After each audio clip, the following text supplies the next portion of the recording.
Welcome to easy movie chance. నేను మీ ప్రియా. అందరికీ నమస్కారం. ఈరోజు టాలీవుడ్ రౌండప్లో ఎస్ఎస్ఎంబి 29 అప్డేట్స్ గురించి మాట్లాడుకుందాం. సూపర్ స్టార్ మహేష్ బాబు, రాజమౌళి కాంబినేషన్లో రాబోయే ప్రాజెక్ట్ కోసం ఫ్యాన్స్ ఎంతో ఆసక్తిగా ఎదురుచూస్తున్నారు. బాలీవుడ్ బ్యూటీ ప్రియాంక చోప్రా ఈ చిత్రంలో ప్రధాన పాత్ర పోషిస్తున్న విషయం అందరికీ తెలిసిందే.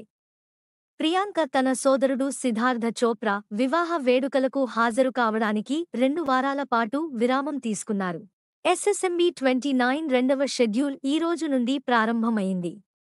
ఈ చిత్రాన్ని నిర్మాత కెఎల్ నారాయణ 1000 కోట్ల బడ్జెట్తో నిర్మిస్తున్నట్లు తెలిసింది. ఈ ప్రతిష్టాత్మక ప్రాజెక్టులో ప్రముఖ బాలీవుడ్ నటుడు నానా పటేకర్ మరియు మాలీవుడ్ స్టార్ పృథ్వీరాజ్ సుకుమారన్ కీలక పాత్రల్లో కనిపించనున్నారు.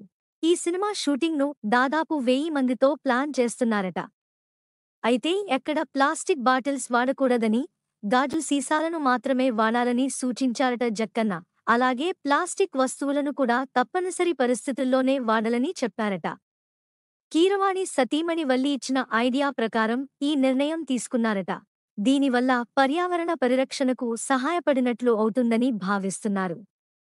ఇప్పటికే ఈ మూవీ కథను కూడా సిద్ధం చేశారు star writer Vijayendra Prasad. RRR cinema కంటే ఈ చిత్రాన్ని అత్యంత ప్రతిష్టాత్మకంగా హాలీవుడ్ రేంజ్లో రూపొందించనున్నారని టాక్. నెక్స్ట్ టాలీవుడ్ రౌండప్లో ఇంకో సినిమా గురించి మాట్లాడుకుందాం. Thank you for watching. మీలో చాలామంది నా వీడియోస్ చూస్తున్నారు కానీ సబ్స్క్రైబ్ చేయట్లేదు.